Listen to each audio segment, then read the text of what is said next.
Hola, ¿qué tal? Bienvenidos sean todos ustedes. Hoy les voy a hablar un poco de algunos puntos que hemos visto, o bueno, de algún contenido que hemos visto en la clase, que en este caso es la semana 3 y la semana 4. En la semana 3 vimos el material, el capital físico y el capital humano. El capital físico son aquellos activos con los que cuenta la empresa, en este caso, pues ya sea, por ejemplo, activo fijo, ya sean terrenos, edificios, alguna flotilla de transporte para repartir mercancía. Y también en este caso, pues podemos tener como capital físico, pues algunos de los otros activos circulantes, como pueden ser pues meramente el dinero desde aportaciones de los socios, ya sea capitalizando a la empresa, o en este caso, pues también, ¿por qué no las cuentas de clientes o deudores que podemos ver reflejadas en nuestra balanza y en nuestro balance general o estado de situación financiera, ¿no? Y el capital humano, pues son aquellos colaboradores que tenemos dentro de nuestra organización o nuestra empresa, dando lugar a que puedan desarrollarse y pues hacer una sinergia, ¿no?, con estos activos que les había comentado en un principio, para poder hacer uso de ellos y una correcta administración. Y por qué no, pues también en algunos otros sectores puede existir la innovación y desarrollo de nuevas tecnologías, ¿no?, o nuevas técnicas, que en este caso pues es el valor agregado que nos aporta el capital humano, ya que pues como lo dice, ellos no son de nuestra propiedad, pero así en cambio pues sí pueden agregar o dar su aportación, ¿no?, en este caso a la empresa.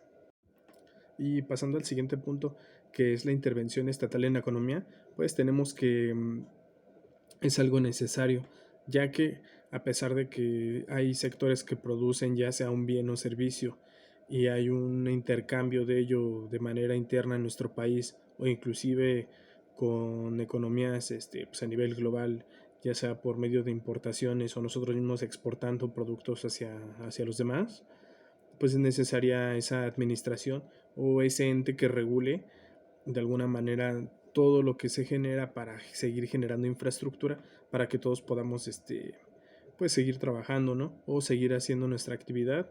Y por qué no, pues también tener esa seguridad como país, ¿no? Al final de cuentas también el país pues es un individuo que de manera interna pues también se subdivide, ¿no?, en muchas otras cosas y sectores, pero pues al final de cuentas es un individuo, ya que pues puede tener una actividad con otros países, como se los había comentado. Y dentro de esta administración o regulación que tiene que hacer el Estado, podemos ver un ejemplo con los precios máximos y mínimos. ¿Por qué son necesarios? Porque pues, de lo que yo comprendí del contenido es que si hay un precio máximo, pues está determinado para que en este caso pues no haya un desajuste en la economía. En este caso, ¿qué pasa si no hubiera o no existiera un precio máximo? Pues cada quien puede determinar el precio que cualquiera pues le puede dar, ¿no?, a su producto. Por ejemplo, un bolígrafo que normalmente te puede costar de 5 a 10 pesos, pues tú lo puedes dar en 50. Obviamente eso va a generar que nadie compre ese producto porque pues el precio es muy alto, ¿no?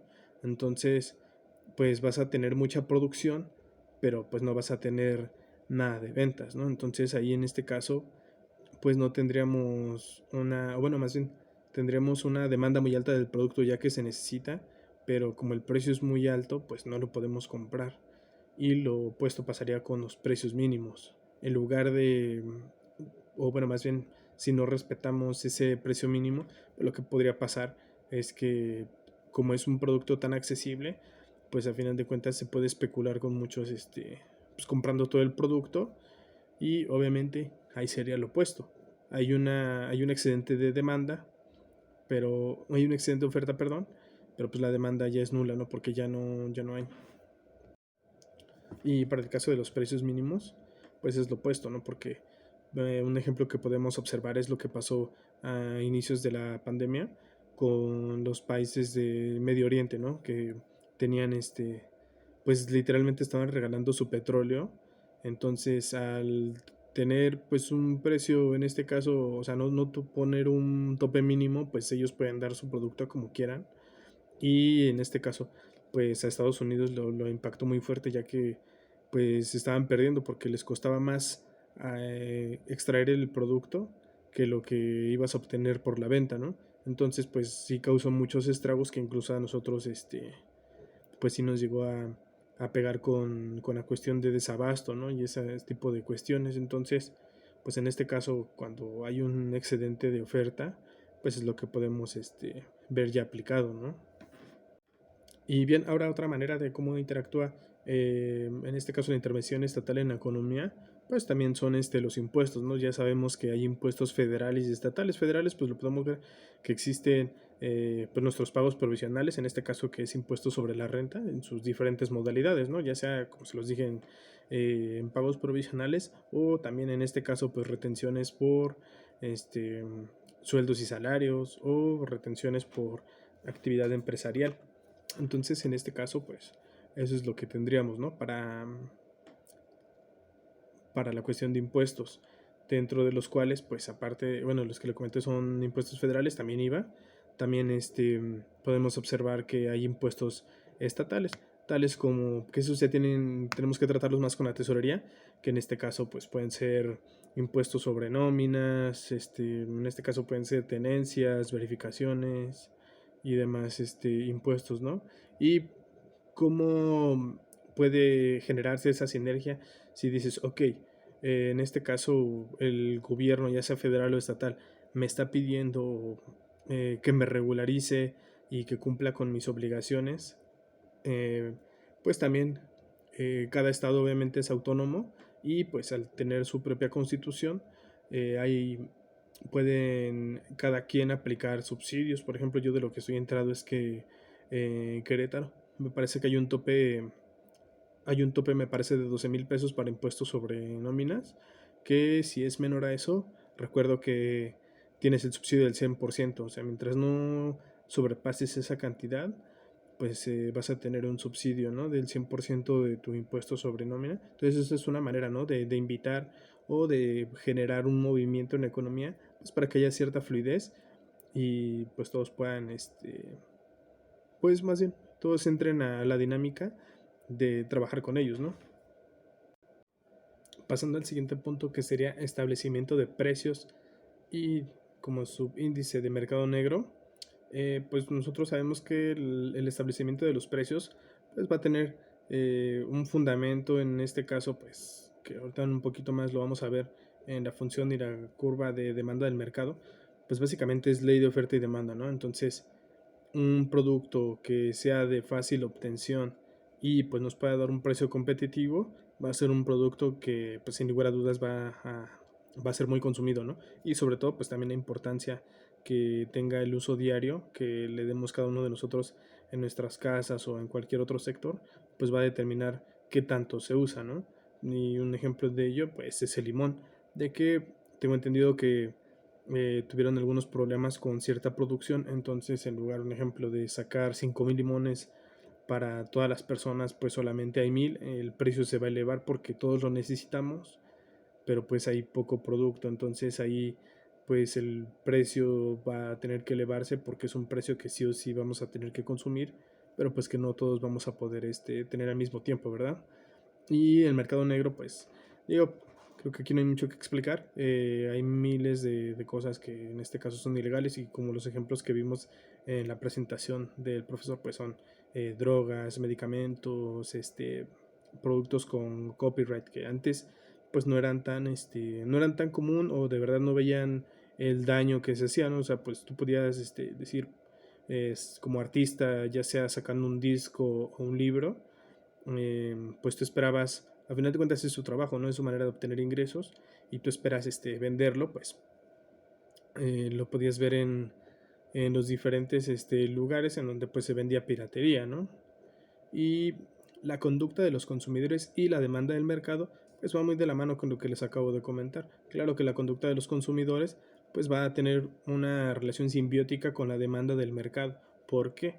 Porque como bien se los decía, un producto que sea altamente consumible o ya sea de consumo masivo, pues va a tener una alta demanda. Entonces ahí hay dos cuestiones. Número uno, el producto, pues, como es tan popular en el momento y si mantiene ese nivel de consumo, pues va a obligar a que el sector, en este caso, tenga que invertir en innovación, ya sea de maquinaria o tecnología, que pueda hacer que el proceso para producir ese bien o servicio pues sea muy redituable para ellos, porque a final de cuentas es un producto que se necesita. Entonces, pues lo pudimos ver en un ejemplo en la revolución industrial, ¿no? Que necesitábamos ya otro tipo de materiales y otro tipo de servicios que ya se estaban generando para ese entonces, pues a final de cuentas ahora sí que toda esa área o todo ese sector económico pues tuvo que evolucionar y así lo vemos con pues cada vez más, ¿no? Hoy en día otra cosa que tuvo que evolucionar, pues es la manera en cómo nos comunicamos, en cómo tomamos las clases, ese tipo de cosas, pues yo recuerdo que antes de esto, creo que había muy pocas plataformas para chatear, o para trabajar en grupos y hoy en día pues ya tenemos una variedad muy extensa, ¿no? Entonces eso también nos habla de que si hubiera solo un producto, pues puede darnos el precio que quiera, ¿no? Pero ya al ver 6 o 7 competidores muy fuertes, pues a nosotros como usuarios pues nos va a beneficiar porque vamos a tener una constante lucha de quién puede ofrecer un mejor producto a un precio pues realmente redituable, ¿no? Y eso tiene que ver con el siguiente punto que es la utilidad. Básicamente, pues la utilidad en este caso pues es el objetivo que todos estaremos buscando dentro de una empresa o dentro de un ente económico. Ese es el principal, yo creo que esa es la principal cosa que todos quieren obtener. En este caso, bueno, se refiere exactamente a la utilidad bruta o pues a la utilidad operacional, ¿no? Que ahí ya dependiendo de cómo la organización cómo esté estructurada, pues ya podamos a poder ver cómo es que trabaja, ¿no? Pero pues lo que sí de manera general, al final de cuentas sabemos que obviamente la utilidad pues es algo bueno, ¿no? Que pues de ahí viene un poco lo que le decíamos de los impuestos. Si obtienes una utilidad, pues obviamente el gobierno vas a tener que en este caso eh, pues hacer tu declaración, ya sean tus pagos provisionales mes a mes y ya en la anual que es la definitiva, pues ya hacer ese ajuste de lo que pues te corresponde aportar a tu país, porque pues de alguna manera te está poniendo todas las bases y toda la infraestructura para que tú puedas realizar tu actividad, ¿no? Ahora, dando paso a la semana 4, vimos en este caso el siguiente tema que fue el 6.3, la utilidad marginal decreciente. Pues como tal lo dice el título, la utilidad en este caso marginal que vamos obteniendo de cada bien o servicio va decreciendo en función de qué tanto valor le damos a un producto. ¿Qué quiero decir con esto? Un ejemplo podría ser nosotros como país que consumimos demasiado, o bueno, el maíz es un alimento básico en nuestro plato, por así decirlo, o en nuestra alimentación. Yo tengo casi por hecho dado que nadie sabe cuántas tortillas puede traer en promedio un kilo, ¿no? De cualquier tortillería. Entonces, al ser un producto que realmente pues es barato y hay demasiado de él, nosotros pues no le damos el valor que se merece, por ejemplo, a cada pieza de tortilla que contiene un kilo. Entonces, pues obviamente, como le dice, la utilidad marginal, en lugar de incrementarse, pues se va disminuyendo, porque pues no es un producto que realmente sea infinito, pero pues tampoco es que nos falte, ¿no? Y el siguiente sería 6.4, las curvas de indiferencia. En este caso, las curvas de indiferencia tienen un poco que ver con lo que ahorita les comentaba de la utilidad marginal, ya que el ejemplo que vi sobre todo bueno, en este apartado de la clase, eh, ponía el ejemplo de que la gente era indiferente ante tres situaciones, que era tener 5 bolígrafos y 2 lápices, por ejemplo, o tener 15 lápices y 2 bolígrafos. Nosotros siempre vamos a dar más prioridad a lo que en este caso tiene más escasez o hay menos, ¿no? En este caso, por ejemplo, si tenemos 15 lápices y 2 bolígrafos, pues le vamos a dar más valor a los 2 bolígrafos que en este caso a los lápices. Entonces ahí estaría aplicada pues la curva de indiferencia, ¿no? El siguiente sería la restricción presupuestaria. Eso yo creo que de manera práctica pues lo llevamos todo a cabo, ya que un ejemplo podría ser que nosotros vayamos al cine y nos fijemos un límite, decir, no puedo gastar más de 200 pesos. Esa sería una restricción presupuestaria, perdón, porque pues a final de cuentas estamos poniendo un límite del cual más de ello ya no podemos gastar, ¿no? Las variaciones en el precio y en el ingreso, sí me pareció un poco interesante ¿cómo se le podría llamar? Esa interacción que tiene el hecho de que bajes el precio de un producto, que tengas más utilidad a que si vendes tu producto al precio que está. Y pues creo que es lógico porque yo lo he visto aplicado eso, por ejemplo, inclusive a veces en las camionetas de fruta que pasan por las colonias a vender, pues yo siento que en lugar de tener su lugar fijo y poner un precio alto a su producto, pues el hecho de que lo vendan, por ejemplo, en manojos o lo vendan ciertas piezas por un precio determinado, pues pienso yo que ahí se ve aplicada esa premisa, ¿no? De las variaciones en el precio y en el ingreso. Ahora, siguiendo con la deducción de la demanda de mercado, pues creo que es lo que hemos estado viendo a lo largo del curso, que entre más haya demanda en este caso del producto, pues va a modificarse el precio, ¿no? Porque si es un producto que sí podemos obtener, pues no vamos a tener un precio tan alto, pero más sin en cambio, si es un producto que podría decirse que hasta es exclusivo porque tiene una demanda muy alta, pero pues la oferta también es muy exagerada, pues no todos vamos a tener el poder adquisitivo para poder comprar ese tipo de cosas, ¿no? En la teoría de costos, sí lo tengo un poquito más claro. En los costos, pues, obviamente son todas aquellas operaciones o todos aquellos, pues sí, salidas de dinero que tenemos como empresa que incurren directamente en la elaboración de un bien o servicio, ¿no? Entonces, en la teoría de costos, pues podemos ver que al final hay costos fijos, costos variables, que un costo fijo pues independientemente de cuántas piezas elaboremos de lo que uno quiera, por ejemplo, canicas. Si yo hago 100 canicas o haga 1000 canicas, pues tengo que pagar la misma renta por el local, ¿no? Pero un costo variable, pues sí puede ser la energía eléctrica que necesita la máquina, porque no va a gastar la misma energía por hacer 10 que por hacer 100 canicas, ¿no?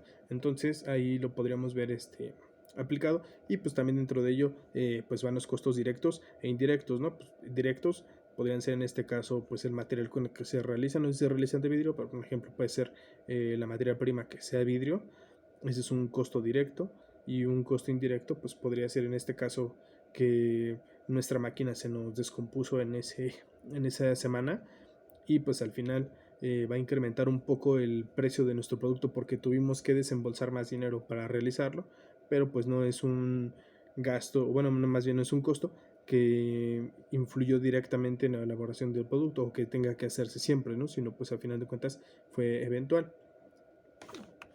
En este caso, pues también tenemos la diferencia entre costos en el corto y largo plazo. Yo en ciclos financieros pues le he visto que cortos plazos es un periodos menores a un año y un largo plazo pues lo que sea mayor a un año, que en otras organizaciones ya depende de manera interna de cada quien cómo lo haga. A veces manejan corto plazo de 3 años hacia abajo y 3 hacia ya lo que infinito, pues es largo plazo, ¿no? O 5, digo, a final de cuentas ahí es cuestión de la apreciación de cada quien.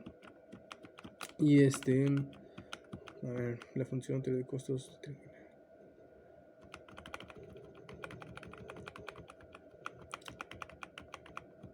Y el último tema serían los costos totales, medios y marginales. Los costos totales, yo los entendí, por ejemplo, si tenemos la producción que sea, nos costó hacerla 100 pesos, ese sería nuestro costo total, ya que van los costos directos e indirectos, fijos y variables, pues ya inmersos, ¿no? En esa suma. Entonces, en este caso, nuestro costo total serían 100 pesos. ¿Cuáles serían los costos medios? Un ejemplo, si hicimos 10 piezas y nos costó hacerlo 100 pesos, pues el costo medio serían 10 pesos porque nos cuesta 10 pesos cada pieza. Y el costo marginal, pues es el excedente de cada pieza adicional que nos costaría hacer, ¿no? En este caso, pues ya sabemos que nos cuesta 10 pesos y si tenemos un incremento de, en lugar de hacer 10 piezas, hacemos 11 piezas, pues ya tendríamos un costo de 110 pesos.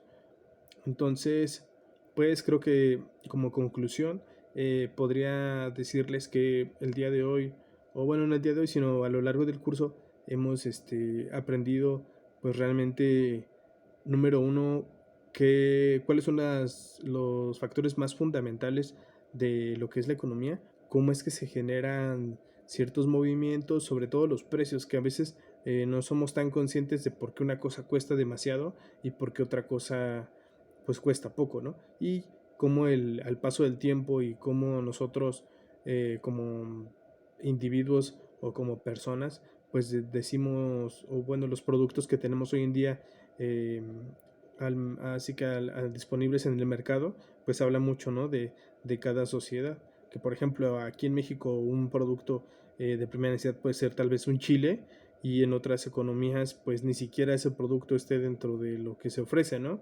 Entonces, pues ahí podemos ver aplicado meramente todo lo que hemos estado observando, de que un chile en México nos puede costar, no sé, hasta un peso, pero ese mismo chile, no sé, en Alemania o en China nos puede costar 150 pesos, ¿no? Por todo lo que conlleva, número uno, que pues no es un producto que se elaboró ahí, número dos, pues todos los costos que hay que hacer, como impuestos aduanales, todo lo que tiene que ver en este caso con exportación, ¿no? Entonces, y pues, ¿por qué no? Impuestos inclusive que de manera interna pues tiene cada país, ¿no? Entonces, pues esa sería mi conclusión y espero que les agrade el video y pues nada, hasta luego.